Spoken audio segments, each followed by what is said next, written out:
ওর গলার স্বরটা রোশনাইয়ের মতন।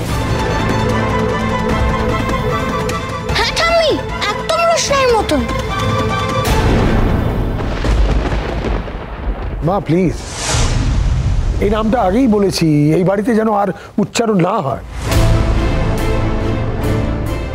তো কি মিনি হয়ে গেলে নাকি? না, ওর গলার স্বরটা শুনে আমি থমকে গিয়েছিলাম, তো তাই বললাম।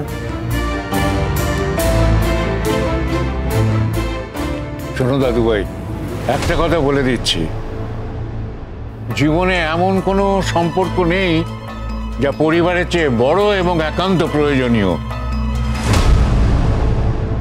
যে ঝুঁকি তোমার ক্ষতি করবে সে ঝুঁকি কখনো নেবে না। আমার এই কথাটা কিন্তু তুমি সবসময় মনে রাখবে। হ্যাঁ দাদু, তুমি একদম ঠিক কথা বলেছ। নিজেকে বিপদে ফেলার মতো কোনো ঝুঁকি আর নেব না আমি। সেটা আমি আমার নিজের জীবন দিয়েই শিখেছি।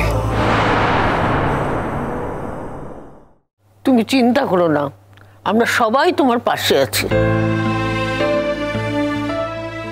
হ্যাঁ, সব ঠিক হয়ে যাবে, সব। দাদা, কাল পুজোর আয়োজন পুরোটা হয়েছে তো? হ্যাঁ, আয়োজন বলতে কি জানিস, ওই বাজার পাট মোটামুটি করা হয়ে গেছে, আর যেখানে পুজোটা হবে সেখানে সাজানো গোছানো চলছে। আসলে তোরা ওদিকটায় ব্যস্ত ছিলি তো, তাই এদিকটা আমি সামনে নিয়েছি। কিছু কাজ তো তোমাকে করতেই হবে। যাকে ঠাকুরকে রান্নার ব্যাপারে বলেছো? না না, আমি কথা বলেছি, উনি বলেছেন কাল সময় মতো চলে আসবেন। লাডু, লোকজনদের নেমন্তন্ন করা হয়েছে যাদের বলতে বলেছিলাম? মানে সবাইকে এখনো বলা হয়নি, বুঝলে। কিছু বলা হয়েছে, কিছু বলা এখনো বাকি আছে। আসলে বাদশার শরীরটা খারাপ ছিল তো, তাই মনটা খুব চঞ্চল হয়ে উঠেছিল। এইবার বাদশাকে দেখে নিয়েছি, ভালো আছে, ফিট আছে, তুমি আর চিন্তা করো না, সব কাজ হয়ে যাবে। হ্যাঁ, কাল তো শুধু পুজো হচ্ছে না, আরো কিছু হচ্ছে। কি হচ্ছে? না, বুঝলাম না, কাল কি হচ্ছে? মানে তুমি জানো না নাকি?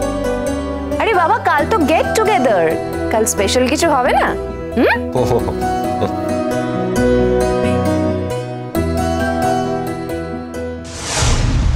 কি ব্যাপার, তুমি এখনো এখানে দাঁড়িয়ে আছো কেন? তোমায় তো যেতে বললো।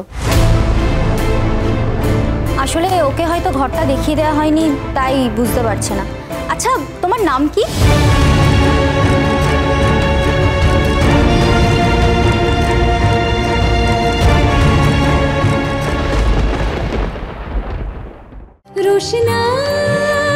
রোশনাই, সোম থেকে রবি প্রতিদিন রাত 8:30টায় স্টার জলসায় ও ডিজনি প্লাস হটস্টারে।